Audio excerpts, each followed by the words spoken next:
আজ আমি তোমাদের একটা বহু চর্চিত কবিতাই পড়াবো। এটা ক্লাস 11-এর ফার্স্ট সেমিস্টারে আছে। এই কবিতাটা আগের সিলেবাসও ছিল, ফলে এই কবিতাটা বহু চর্চিত, বহু পঠিত কবিতা। বোর্ডে দেখতেই পাচ্ছ, composed upon Westminster bridge, September 3, 1802, William ওয়ার্ডসওয়ার্থের লেখা। ওয়ার্ডসওয়ার্থ, নট ওয়ার্ডসওয়ার্থ, ওয়ার্ডসওয়ার্থ, ঠিক আছে? তো এই কবিতাটা আজকে আমি পড়াবো। এটা লেখা হয়েছিল সেপ্টেম্বর 3, 1802, এবং এটা প্রকাশিত হয়েছিল, পাবলিশড হয়েছিল 1807-এ।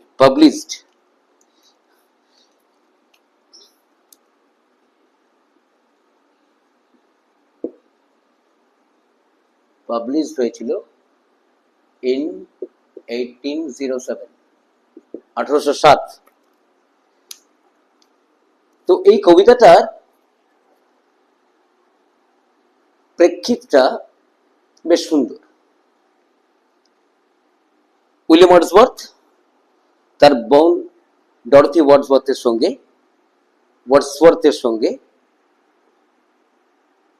একটি আমন্ত্রণে যোগ দেওয়ার জন্য যাচ্ছিলেন। সেই সময় এই যে ওয়েস্টমিনস্টার ব্রিজ, সেই ওয়েস্টমিনস্টার ব্রিজ ক্রস করে যাওয়ার সময় লন্ডনের সৌন্দর্য দেখে বিস্ময়াবিষ্ট হন। He was completely stupefied. কারণ লন্ডন, আমরা জানি, London, New York, Mumbai, Kolkata, এ সমস্ত city full of din and bustle, ব্যস্ততা, হই হুল্লোড়, ধোঁয়া, এতেই পূর্ণ। ফলে লন্ডনের ক্ষেত্রেও তাই, কারণ লন্ডনের অধিকাংশ সময়টাই কুয়াশার চাদরে ঢেকে থাকে, ধোঁয়ার চাদরে ঢেকে থাকে। কিন্তু তার যে সৌন্দর্য, সেই দিন সকালে, এই 1802 সালের সেপ্টেম্বর 3, এই দিন সকালে যখন 6:20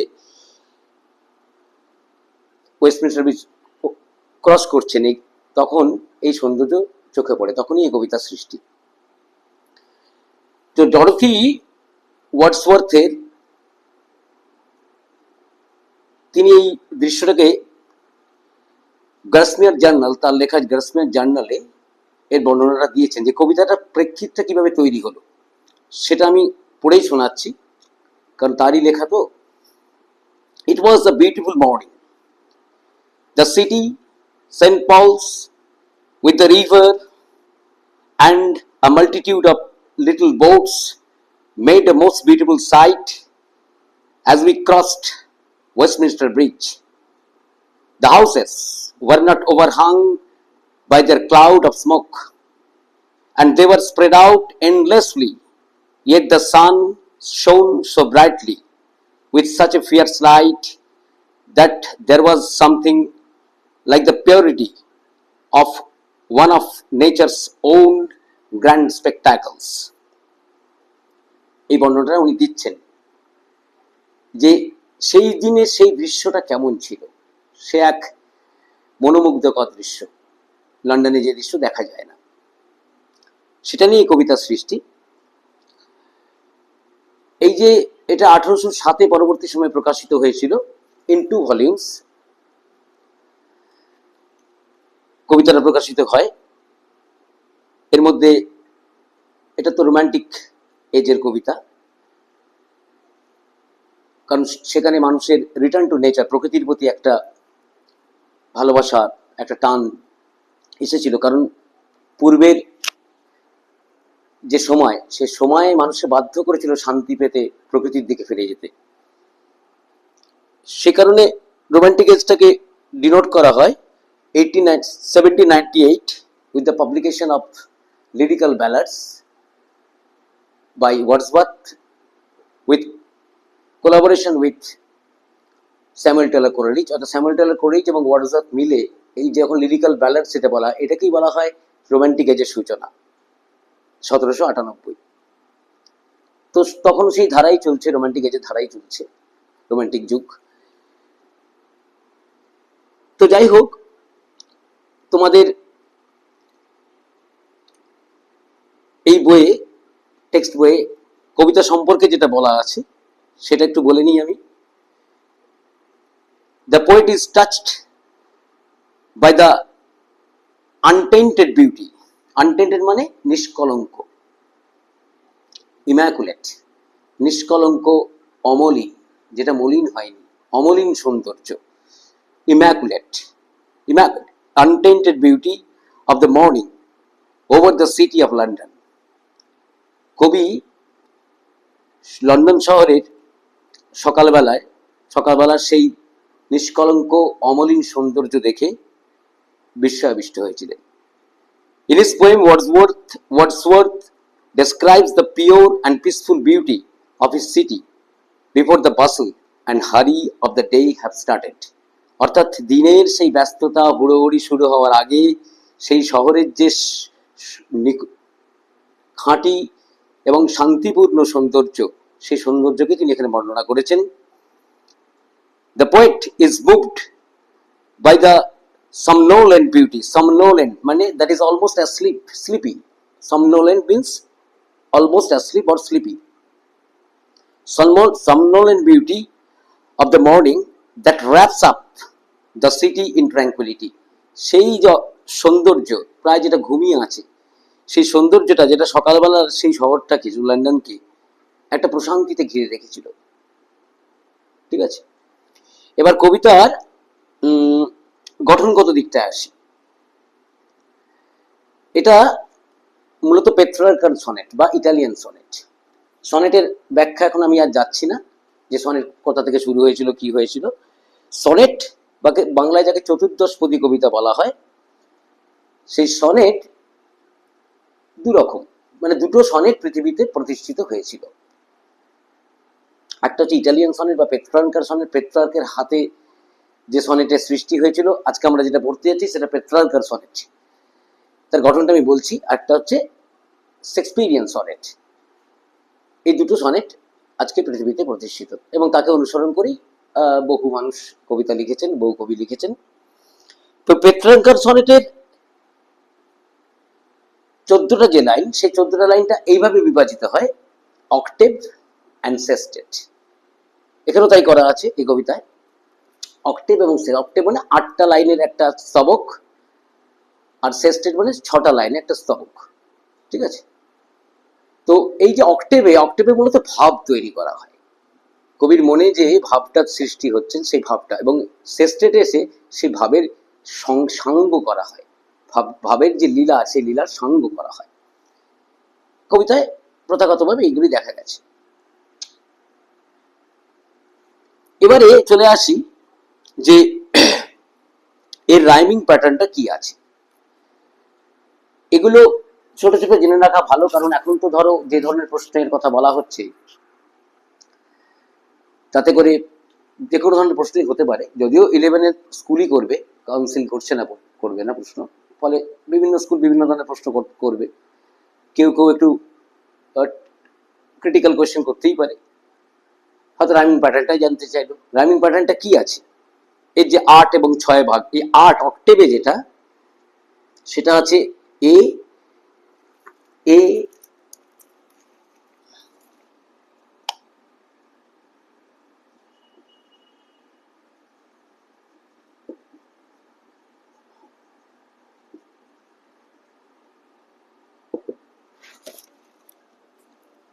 অক্টেভে আছে A B B A A A B B A এ, মানে এক প্রথম লাইন, তার সঙ্গে চতুর্থ এবং পঞ্চম লাইনের মিল, মাঝখানে 2 আর 3 মিল আছে।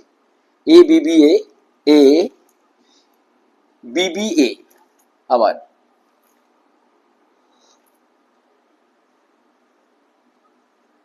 এইটা অক্টেভে এটা আছে। শেষ স্টেটে আছে সিডি, মানে এক সিডি, সিডি এবং সিডি, অর্থাৎ শেষ স্টেটের প্রথম দুটো লাইন, তারপরে দুটো লাইনে মিল, আবার পরের দুটো মিল, আবার পরের দুটো মিল, এইভাবে করা আছে শেষ স্টেটটা, সিডি সিডি সিডি, এটা রাইমিং প্যাটার্ন করা আছে।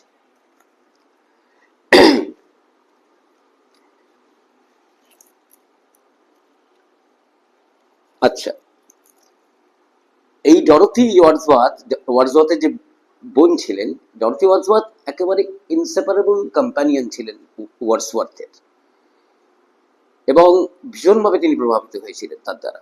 তো তিনি ওই দ্য স্প্যারোস নেস্টে ডরোথিকে লিখছেন, she gave me eyes, she gave me ears, মানে তিনি, ডরোথি আমাকে চোখ দিয়েছিল, কান দিয়েছিল, চোখ দিয়েছিল মানে দেখবার দৃষ্টি, ও খুলে দিয়ে প্রকৃতিকে উপভোগ করবার সেই দৃষ্টিকে যেন ও খুলে দিয়েছিল।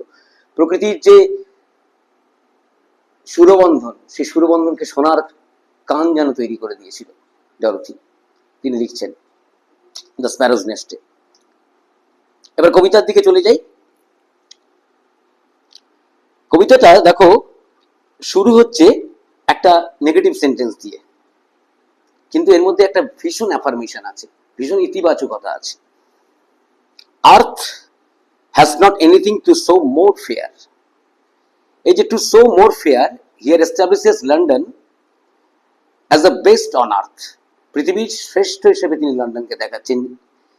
আর্থ has not anything to show, পৃথিবীর আর কিছু নেই দেখাবার, প্রদর্শন করার। টু শো মোর ফেয়ার, আর কিছু ভালো দেখাবার মতো পৃথিবীর আর কিছু নেই, মানে London here is the best, এটা এস্টাবলিশ করছে। Dull would he be of soul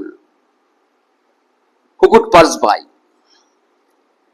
তিনি বলছেন যদি কোনো ব্যক্তি এটাকে নজরের মধ্যে না এনে অতিক্রম করে চলে যায়, তাহলে সে নিশ্চয়ই ডাল।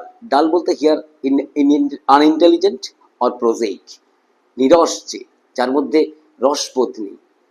ঠিক আছে, রস আবার বিভিন্ন ধরনের হয়, প্রেমরস, বীররস, বিভিন্ন হয়। সেই রসবোধ, অর্থাৎ কোনো কিছু সৌন্দর্যকে উপভোগ করবার জন্যই যে মনোরসের প্রয়োজন, সেটা নেই যদি কেউ এই সৌন্দর্যকে এড়িয়ে যায়, উনি সেটাই বলছেন। আর sight so touching in its majesty, একটা দৃশ্য এত স্পর্শকাতর, এত স্পর্শী দৃশ্য তার রাজকীয়তায়, মানে এই লন্ডনের দৃশ্যটাকে তিনি বলছেন ম্যাজেস্টিক বিউটি, অর্থাৎ একটা রাজকীয় সৌন্দর্য, তার নিজস্ব রাজকীয় সৌন্দর্যে এটা যেন একবারে হৃদয়স্পর্শী, মর্মস্পর্শী। দ্য সিটি নাও ডথ, এই যে ইউজ হচ্ছে এগুলো, ডথ এগুলো সব ওল্ড ইউজ, আর কে use in English, doth please do. The city now doth like a garment wear. দেখো কবিতার স্বার্থে লাইনগুলো এরকম করে করা হয়, কারণ আমাকে ওয়্যারের সঙ্গে বেয়ার মেলাতে হয়েছে, মানে আমাকে না, ওয়ার্ডসওয়ার্থকে মেলাতে হয়েছে, ঠিক আছে, সেই কারণে এইভাবে লেখা হচ্ছে। কিন্তু যদি সত্যি সত্যি লেখা হতো তাহলে the city now do wear like a garment, এইভাবে আসতো। তাহলে একের শহরটা যেন একটা পোশাক পরে আছে। ঠিক পরের অংশে দেখো একটা প্যারাডক্স আছে, প্যারাডক্স মানে ঠিক বিরোধিতা, একটা বিরোধিতা তৈরি করছে। মনে হচ্ছে না পোশাক পরে আছে, আসলে ওই যে ধোঁয়ায় কুয়াশায় ঢাকা, ওটা যেন তার নগ্নতা। আজকে যে সৌন্দর্যকে তিনি দেখছেন, যেখানে ধোঁয়া নেই, কুয়াশা নেই, একেবারে স্পষ্ট পরিষ্কার শহরকে দেখা যাচ্ছে, একবারে প্রান্তর, তার ডুম, চার্চে সব পরিষ্কার দেখা যাচ্ছে, এইটাকেও তিনি বলছেন যেন পোশাক ধারণ করে আছে। ওটাই যেন তার পোশাক নয়, ওটাই যেন তার নগ্ন রূপ। এখানে প্রকৃতি যেন একটা নতুন পোশাকে আবৃত হয়েছে। তারপরে আবার একটা প্যারাডক্সিক্যাল ইউজ করছেন, the beauty of the morning silent and bare, অর্থাৎ সকালের এই সৌন্দর্য সেটা যেমন নীরব, আবার বেয়ার, বেয়ার মানে নগ্ন, নেকেড। আবার এখান থেকে প্যারাডক্স এসে গেল একটা, একবার বললেন লাইক এ গার্মেন্ট ওয়্যার, যেন একটা পোশাক পরে আছে, আবার বলছেন বেয়ার। ঠিক আছে, একটা প্যারাডক্সিক্যাল ইউজ এটা। Ships, towers, domes, theatres and temples lie, সব দেখা যাচ্ছে, যেগুলো অন্য সময় দেখা যায় না, সেদিনকে দেখা যাচ্ছে। সকাল 6:20 গাড়িতে বসে বসে তিনি সেই সৌন্দর্য দেখছেন, এবং কবিতাটাও লেখা হচ্ছে গাড়িতে বসেই। ঠিক আছে, জাহাজ, টাওয়ার্স, ডুমস, স্তম্ভ, থিয়েটার্স, টেম্পল সব দেখা যাচ্ছে, যেন সব সাইডে আছে পরপর। Open unto the fields, মনে যেন সব যেন প্রান্তরে একেবারে উন্মুক্ত অবস্থায় আছে, সব যেন দেখা যাচ্ছে। And to the sky, sky বলতে যেখানে horizon, where the sky meets, যতদূর চোখ যায় হরাইজন পর্যন্ত সব স্পষ্ট, যেটা কখনো লন্ডনে দেখা যায় না, সেদিনকে দেখা গেছিল। প্রকৃতি তেমন ভাবে সাজে মাঝে মাঝে। অল ব্রাইট, এই যে সমস্ত কিছু বললেন, সিভস, টাওয়ার্স, ডোম, থিয়েটার্স, টেম্পল, সব উজ্জ্বল ঝকঝক করছে। অ্যান্ড গ্লিটারিং, চকচক করছে। ইন দ্য স্মোকলেস এয়ার, ধোঁয়াহীন বাতাসে সব যেন চকচক করছে, ঝকঝক করছে। Never did sun more beautifully steep, steep বলতে এখানে পারফেক্ট, পরিব্যাপ্ত করা, ছড়িয়ে দেওয়া, অথবা ফিল, পূর্ণ করা, পরিব্যাপ্ত করা। Never did sun more beautifully steep, কখনো সূর্য, উনি এত, এটা উইথ ফার্ম অ্যাপারশন নিয়ে তিনি কথাটা বলছেন ভীষণ জোর দিয়ে, কখনো সূর্য এত সুন্দরভাবে পরিব্যাপ্ত করেনি নিজেকে, এত সুন্দরভাবে সূর্যকে দেখা যায়নি। ঠিক আছে, ইন ইস ফার্স্ট স্প্লেন্ডার, অর্থাৎ তার প্রথম যে দ্যুতি, সেই প্রথম সূর্য যখন প্রথম উঠছে, সেই দ্যুতিতে কখনো সূর্যকে এত উজ্জ্বল ভাবে, এত সুন্দরভাবে পরিব্যাপ্ত হতে দেখা যায়নি। ভ্যালি, রক, হিল, সমস্ত কিছুকেই সে যেন আলোকিত করেছে, সব দেখা যাচ্ছে স্পষ্ট। আবার দেখো বলছেন, never saw I, never felt a calm so deep, এত শান্ত, বা আর বলছেন দেখো কখনো আমি দেখিনি, কখনো আমি অনুভব করিনি এত শান্ত এক গভীরতা, এত শান্ততা, একটা গভীরতা, এত আমি কখনো অনুভব করিনি, কখনো দেখিনি আমি, এত সুন্দর। সব সময় ফুল অফ ডিনান বাসন, ওই হট্টগোল চেঁচামেচি, ব্যস্ততার জীবন। প্রকৃতির মাঝে যাওয়ার উদ্দেশ্যই তো তাই, মনটাকে একটু আরামের প্রলেপ দিয়ে নেওয়া।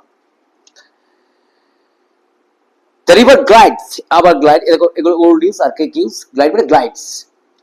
দ্য রিভার, আচ্ছা দ্য রিভার বলতে এখানে আমার ডরথির যে গ্রাসমিয়ার জার্নালে ডরথির যে কথা বললাম, সেখানে দ্য রিভারের কথা তিনি লিখছেন, that is the Thames, Thames নদী। ঠিক আছে, টেমস নদীর কথা বলছেন। The river glides at his own sweet will, Thames নদী যেন তার নিজের ছন্দে, মিষ্টি ছন্দে নিজে বয়ে চলেছে, নিজের ইচ্ছায়, যেটা অন্য সময় সে পারে না। কারণ এখন সমস্ত জাহাজরা এক জায়গায় শান্ত হয়ে দাঁড়িয়ে আছে, পাড়ে দাঁড়িয়ে আছে, সেই জাহাজের চলার কারণে জলের মধ্যে উচ্ছ্বরিত তরঙ্গ নেই, খুব শান্তভাবে টেমস নদী যেন বয়ে চলেছে, তার নিজের ইচ্ছা পারছে, তার নিজের ছন্দে সে বয়ে চলেছে। Dear God, the very houses seem asleep, the very houses, very here emphasize the situation, অর্থাৎ সেই বাড়িগুলো, যে বাড়িগুলো কখনো এই সৌন্দর্যকে দেখতে পায় না অন্য সময়, তারা এখন ঘুমিয়ে আছে। উনি তাই বলছেন, ঘুমিয়ে আছে, এত বড় সৌন্দর্য তারা হারিয়ে ফেলছে, দেখতে পাচ্ছে না।